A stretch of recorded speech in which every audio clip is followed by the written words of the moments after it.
Try and remember now just what has been done. Enslavement, Thank you, displacement. Mr. President. Collins, please vote no. Hire a voter from The senator will suspend. The sergeant at arms will suspend until the sergeant at arms will restore order in the gallery. Sergeant.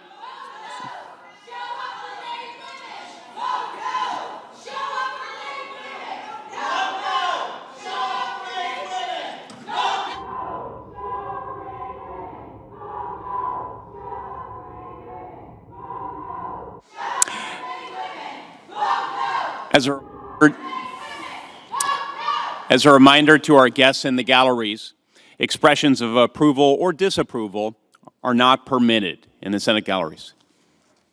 The senator for Maine. Thank you, Mr. President. Mr. President, the 5 previous times that I've come to the floor to explain my vote on the nomination of a justice to the United States Supreme Court, I have begun my floor remarks explaining my decision with a recognition of the solemn nature and the importance of the occasion. But today, we have come to the conclusion of a confirmation process that has become so dysfunctional, it looks more like a caricature of a gutter-level political campaign than a solemn occasion. The president nominated Brett Kavanaugh on July 9th.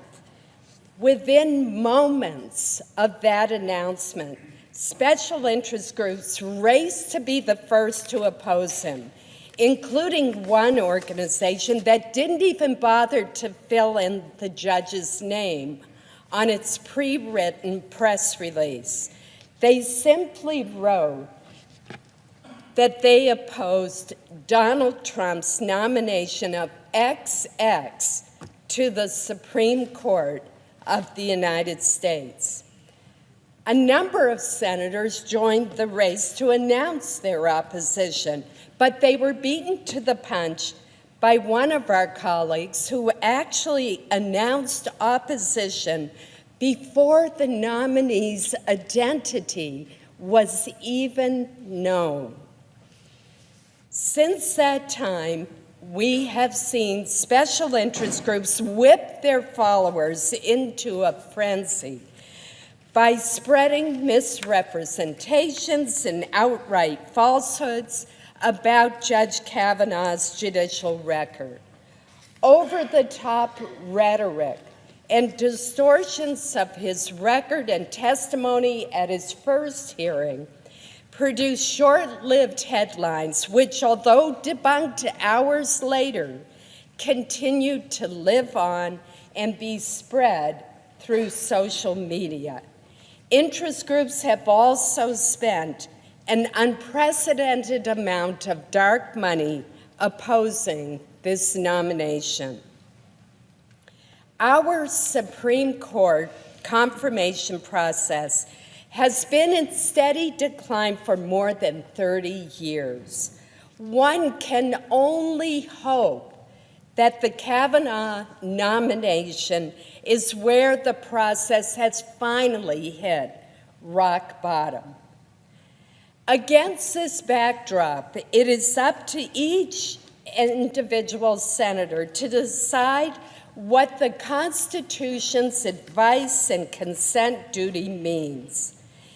Informed by Alexander Hamilton's Federalist 76, I have interpreted this to mean that the president has broad discretion to consider a nominee's philosophy, whereas my duty as a senator is to focus on the nominee's qualifications as long as that nominee's philosophy is within the mainstream of judicial thought. I have always opposed litmus tests for judicial nominees with respect to their personal views or politics, but I fully expect them to be able to put aside any and all personal preferences in deciding the cases that come before them. I've never considered the president's identity or party when evaluating Supreme Court nominations. As a result, I voted in favor of Justices Roberts and Alito, who were nominated by President Bush, Justices Sotomayor and Kagan, who were nominated by President Obama, and Justice Gorsuch, who was nominated by President Trump. So I began my evaluation of Judge Kavanaugh's nomination by reviewing his 12-year record on the D.C. Circuit Court of Appeals, including his more than 300 opinions and his many speeches and law review articles. 19 attorneys, including lawyers from the nonpartisan Congressional Research Service, briefed me many times each week and assisted me in evaluating the judge's extensive record. I met with Judge Kavanaugh for more than 2 hours in my office. I listened carefully to the testimony at the committee hearings. I spoke with people who knew him personally, such as Condoleezza Rice and many others. And I talked with Judge Kavanaugh a second time by phone for another hour to ask him very specific additional questions. I also have met with thousands of my constituents, both advocates and many opponents, regarding Judge Kavanaugh. One concern that I frequently heard was that the judge would be likely to eliminate the Affordable Care Act's vital protections for people with pre-existing conditions. I disagree with this contention. In a dissent in Seven Sky v. Holder, Judge Kavanaugh rejected a challenge to the ACA on narrow procedural grounds, preserving the law in full. Many experts have said that his dissent informed Justice Roberts' opinion upholding the ACA at the Supreme Court. Furthermore, Judge Kavanaugh's approach toward the doctrine of severability is narrow. When a part of a statute is challenged on constitutional grounds, he has argued for severing the invalid clause as surgically as possible while allowing the overall law to remain intact. This was his approach in his dissent in a case that involved a challenge to the structure of the Consumer Financial Protection Bureau. In his dissent, Judge Kavanaugh argued for, quote, severing any problematic portions while leaving the remainder intact, end quote.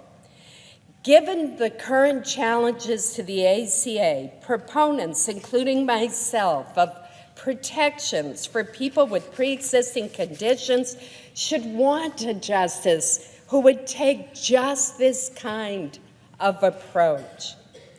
Another assertion that I've heard often is that Judge Kavanaugh cannot be trusted if a case involving alleged wrongdoing by the president were to come before the court. The basis for this argument seems to be twofold. First, Judge Kavanaugh has written that he believes that Congress should enact legislation to protect presidents from criminal prosecution or civil liability while in office. Mr. President, I believe opponents miss the mark on this issue. The fact that Judge Kavanaugh offered this legislative proposal suggests that he believes that the president does not have such protection currently.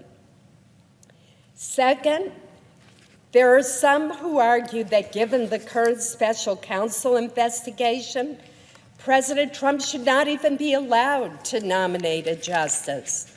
That argument ignores our recent history. President Clinton in 1993 nominated Justice Ginsburg after the Whitewater investigation was already underway, and she was confirmed 96-3.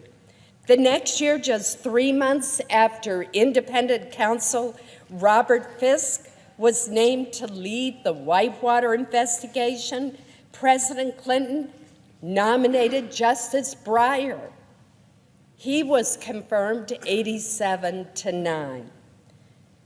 Supreme Court justices have not hesitated to rule against the presidents who have nominated them.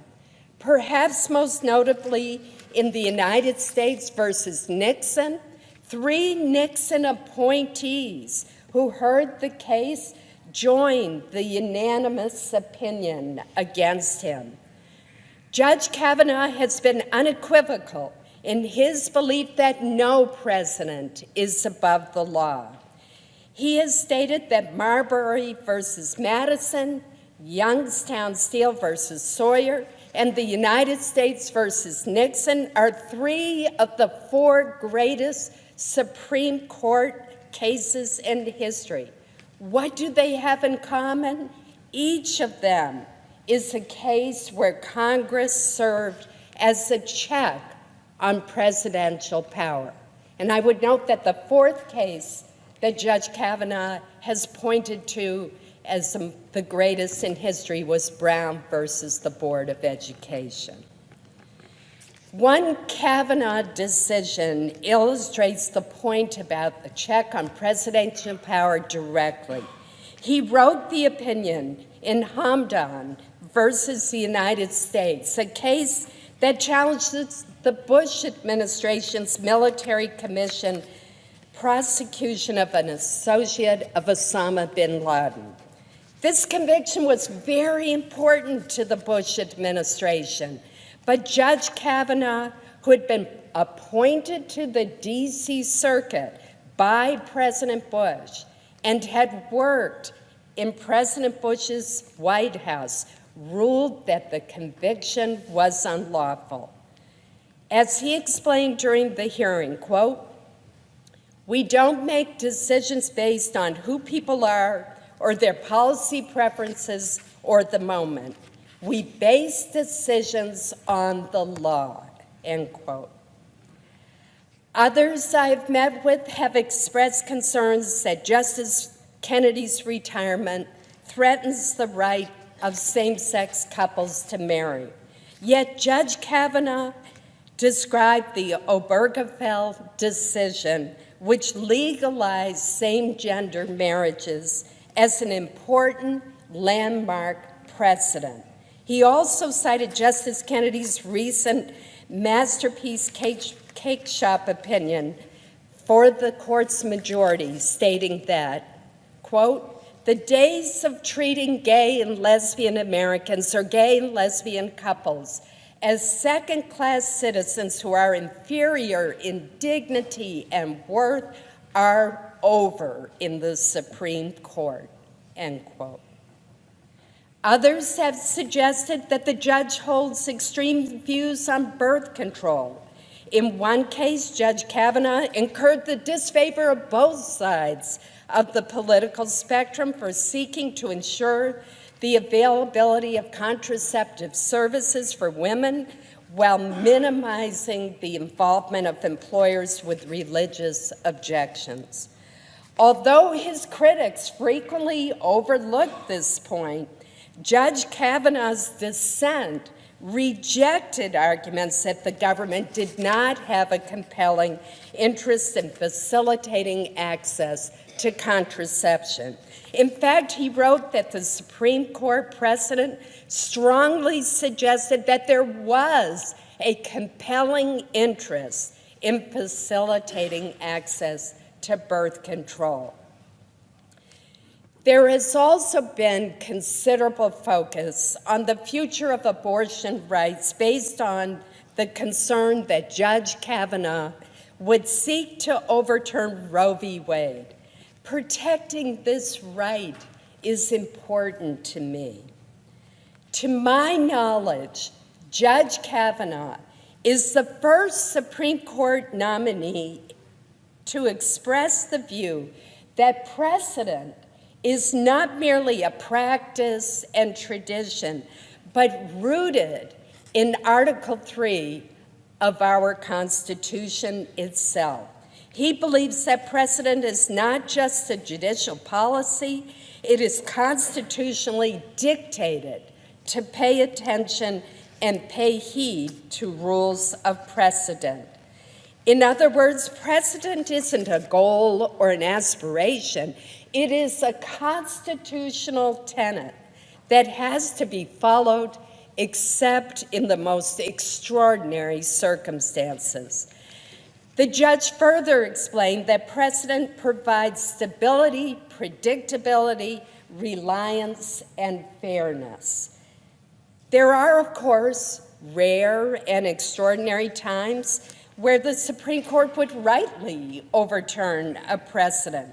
The most famous example was when the Supreme Court in Brown versus the Board of Education overruled Plessy versus Ferguson, correcting a grievously wrong decision, to use the judge's term, allowing racial inequality.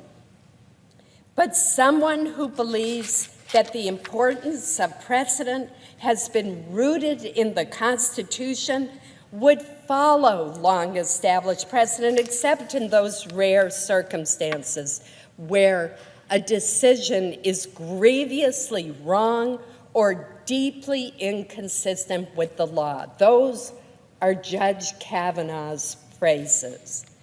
As the judge asserted to me, a long-established precedent is not something to be trimmed, narrowed, discarded, or overlooked. Its roots in the Constitution give the concept of stare decisis greater weight, such that the precedent can't be trimmed or narrowed simply because a judge might want to on a whim. In short, his views on honoring precedent would preclude attempts to do by stealth that which one has committed not to do overtly. Noting that Roe v. Wade was decided 45 years ago and reaffirmed 19 years later in Planned Parenthood versus Casey, I asked Judge Kavanaugh whether the passage of time is relevant to following precedent. He said decisions become part of our legal framework with the passage of time, and that honoring precedent is essential to maintaining public confidence.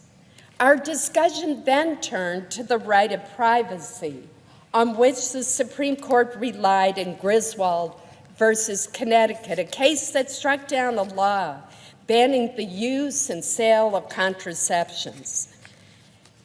Griswold established the legal foundation that led to Roe 8 years later. In describing Griswold as settled law, Judge Kavanaugh observed that it was the correct application of two famous cases from the 1920s, Meyer and Pierce, that are not seriously challenged by anyone today. Finally, in his testimony, he noted repeatedly that Roe had been upheld by Planned Parenthood versus Casey, describing it as precedent on precedent. When I asked him, would it be sufficient to overturn a long-established precedent if 5 current justices believed that it was wrongly decided, he emphatically said no. Opponents frequently cite then-candidate Donald Trump's campaign pledge to nominate only judges who would overturn Roe. The Republican platform for all presidential campaigns has included this pledge since at least 1980. During this time, Republican presidents have appointed Justices O'Connor, Souter, and Kennedy to the Supreme Court. These are the very three justices, Republican president-appointed justices, who authored the Casey decision which reaffirmed Roe. Furthermore, pro-choice groups vigorously opposed each of these justices' nominations. Incredibly, they even circulated buttons with the slogan, "Stop Souter or women will die."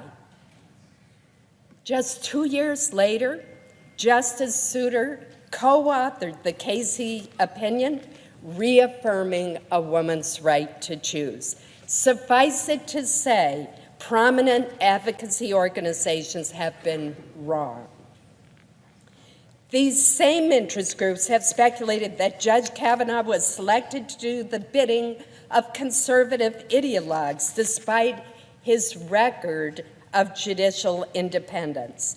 I asked the judge point blank whether he had made any commitments or pledges to anyone at the White House, to the Federalist Society, to any outside group on how he would decide cases. He unequivocally assured me that he had not.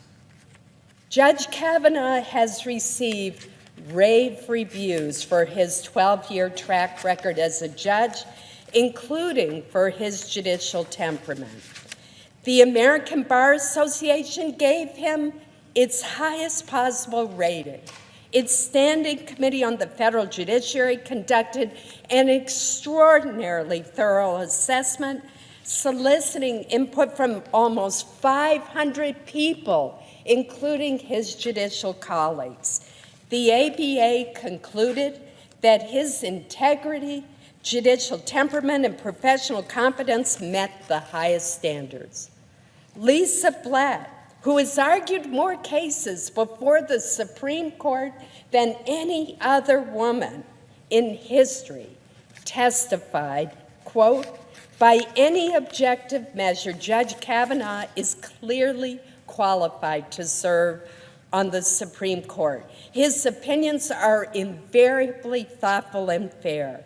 Ms. Blatt, who clerked for and is an ardent admirer of Justice Ginsburg, and who is, in her own words, an unapologetic defender of a woman's right to choose, says that Judge Kavanaugh fits within the mainstream of legal thought. She also observed that Judge Kavanaugh is remarkably committed to promoting women in the legal profession. That Judge Kavanaugh is more of a centrist than some of his critics maintain is reflected in the fact that he and Chief Judge Merrick Garland voted the same way in 93% of the cases that they heard together. Indeed, Chief Judge Garland joined in more than 96% of the majority opinions authored by Judge Kavanaugh, dissenting only once. Despite all this, after weeks of reviewing Judge Kavanaugh's record and listening to 32 hours of his testimony, the Senate's advice and consent role was thrown into a tailspin following the allegations of sexual assault by Professor Christine Blasey Ford. The confirmation process now involves evaluating whether or not Judge Kavanaugh committed sexual assault and lied about it to the Judiciary Committee. Some argue that because this is a lifetime appointment to our highest courts, Court, the public interest requires that doubts be resolved against the nominee. Others see the public interest as embodied in our long-established tradition of affording to those accused of misconduct a presumption of innocence. In cases in which the facts are unclear, they would argue that the question should be resolved in favor of the nominee. Mr. President, I understand both viewpoints. This debate is complicated further by the fact that the Senate confirmation process is not a trial. But certain fundamental legal principles about due process, the presumption of innocence, and fairness do bear on my thinking, and I cannot abandon them. In evaluating any given claim of misconduct, we will be ill-served in the long run if we abandon the presumption of innocence and fairness, tempting though it may be. We must always remember that it is when passions are most inflamed that fairness is most in jeopardy. The presumption of innocence is relevant to the advice and consent function when an accusation departs from a nominee's otherwise exemplary record.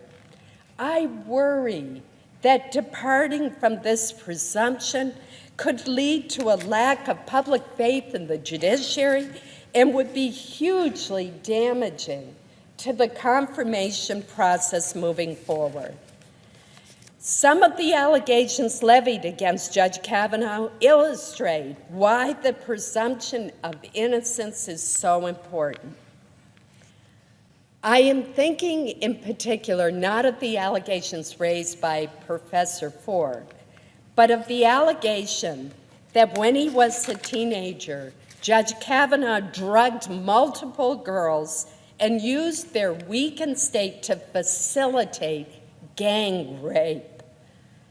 This outlandish allegation was put forth without any credible supporting evidence and simply parroted public statements of others. That such an allegation can find its way into the Supreme Court confirmation process is a stark reminder about why the presumption of innocence is so ingrained in our American consciousness. Mr. President, I listened carefully to Christine Blasey Ford's testimony before the Judiciary Committee. I found her testimony to be sincere, painful, and compelling. I believe that she is a survivor of a sexual assault and that this trauma has upended her life. Nevertheless, the 4 witnesses she named could not corroborate any of the events of that evening gathering where she says the assault occurred. None of the individuals Professor Ford says were at the party has any recollection at all of that night.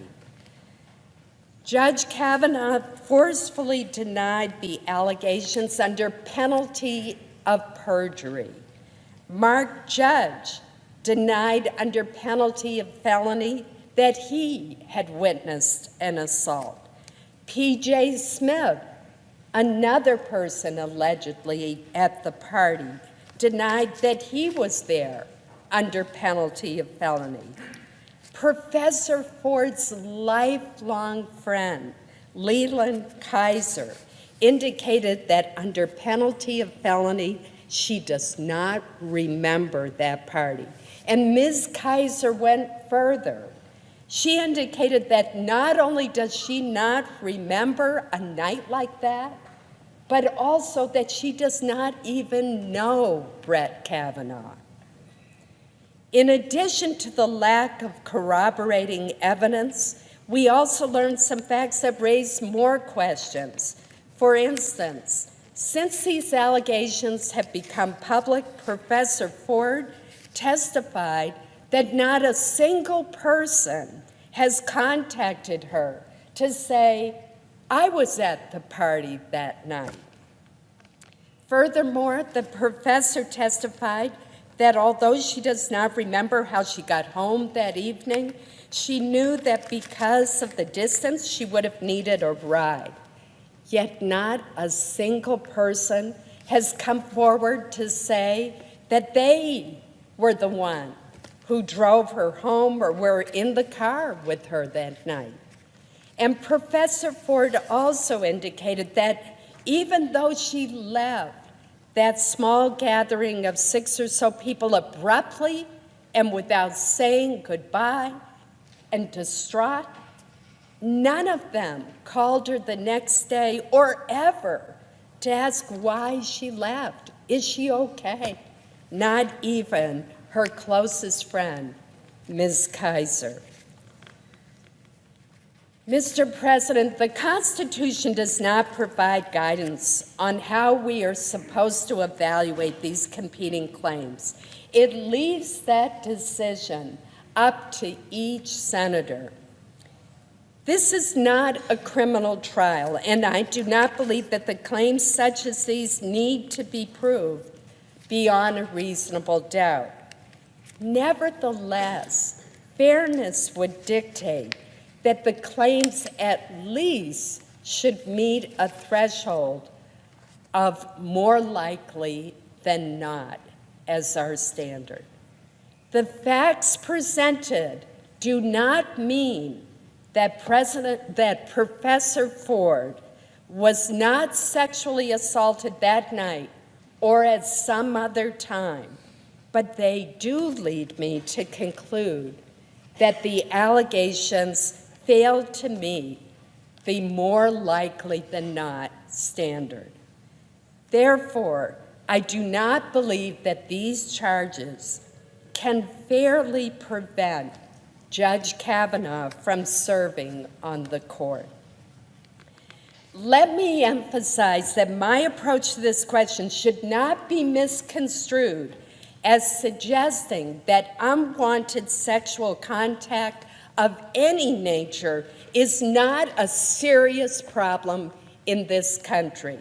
To the contrary, if any good at all has come from this ugly confirmation process, it has been to create an awareness that we have underestimated the pervasiveness of this terrible problem.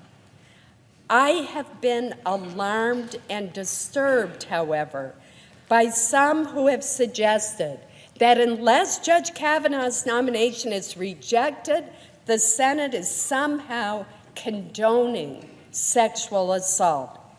Nothing could be further from the truth. Every person, man or woman, who makes a charge of sexual assault deserves to be heard and treated with respect.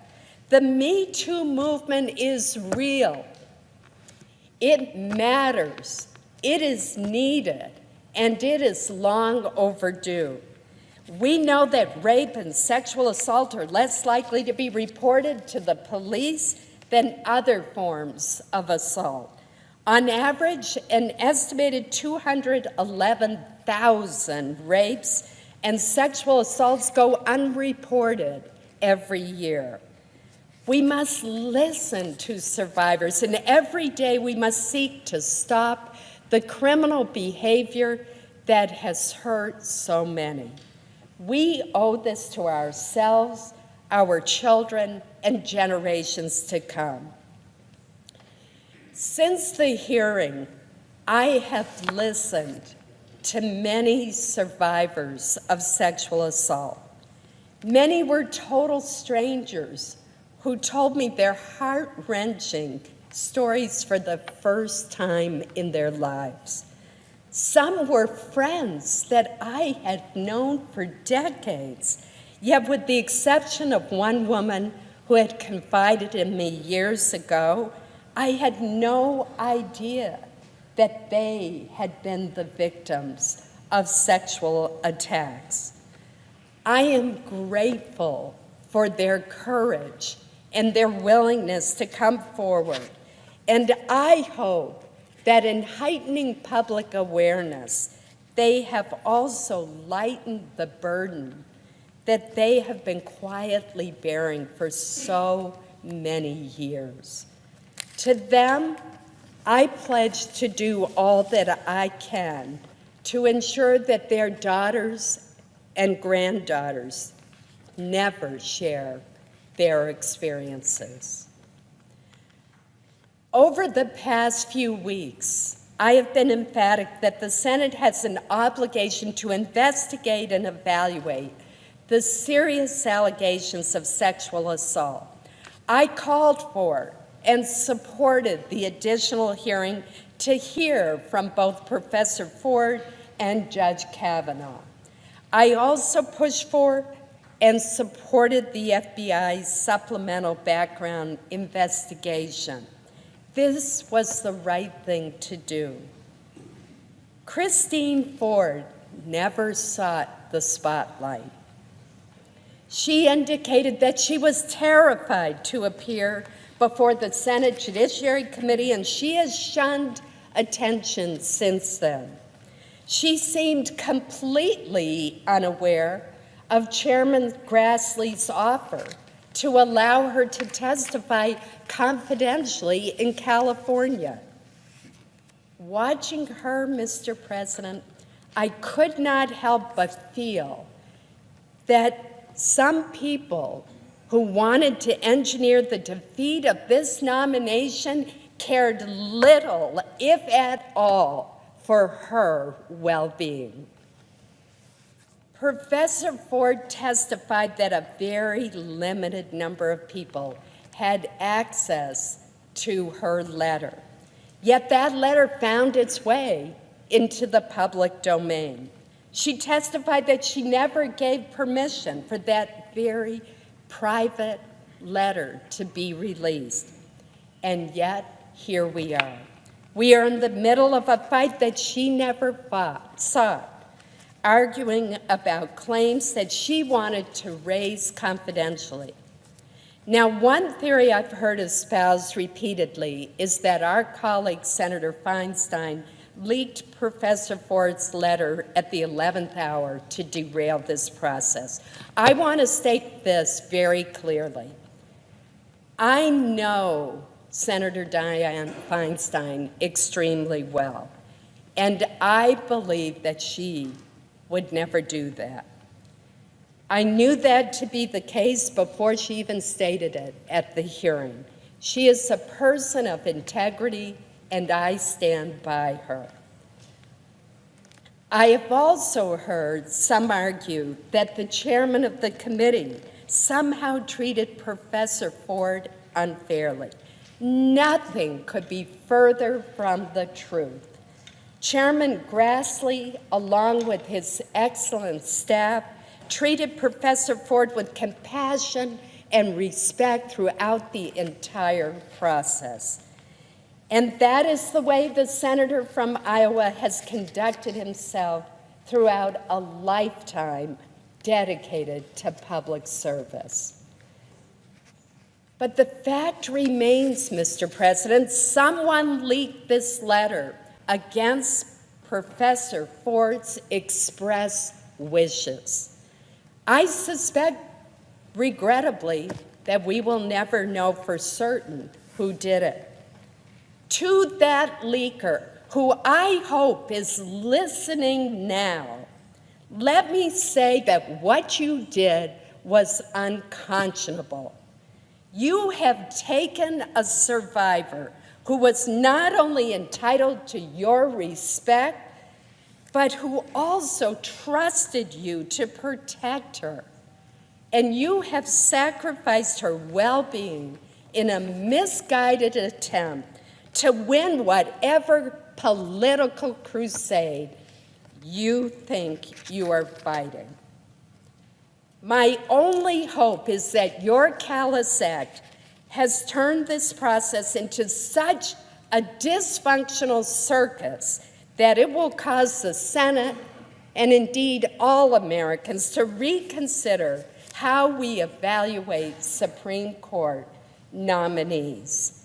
If that happens, then the appalling lack of compassion you afforded Professor Ford will at least have some unintended positive consequences.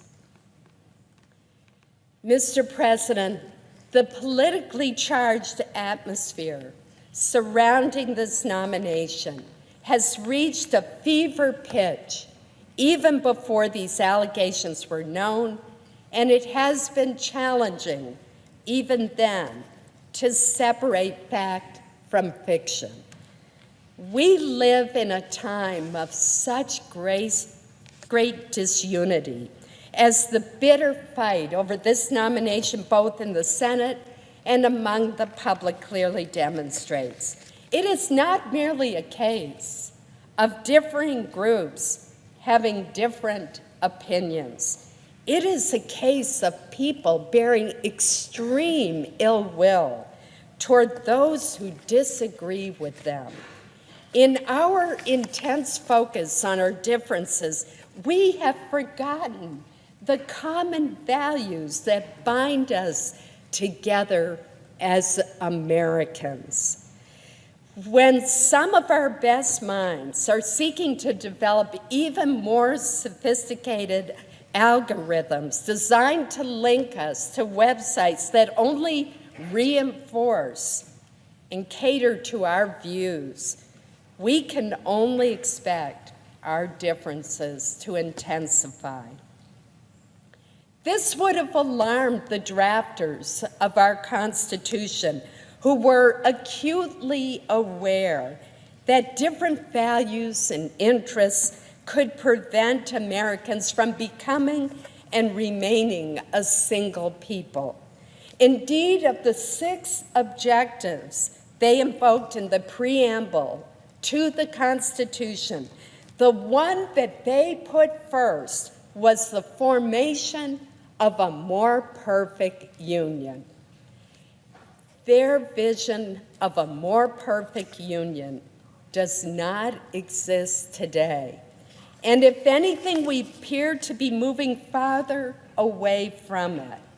It is particularly worrisome that the Supreme Court, the institution that most Americans see as the principal guardian of our shared constitutional heritage, is viewed as part of the problem through a political lens. Mr. President, we've heard a lot of charges and countercharges about Judge Kavanaugh. But as those who have known him best have attested, he has been an exemplary public servant, judge, teacher, coach, husband, and father. Despite the turbulent, bitter fights surrounding his nomination, my fervent hope is that Brett Kavanaugh will work to lessen the divisions in the Supreme Court so that we have far fewer 5-4 decisions, and so that public confidence in our judiciary and our highest court is restored. Mr. President, I will vote to confirm Judge Kavanaugh. Thank you, Mr. President.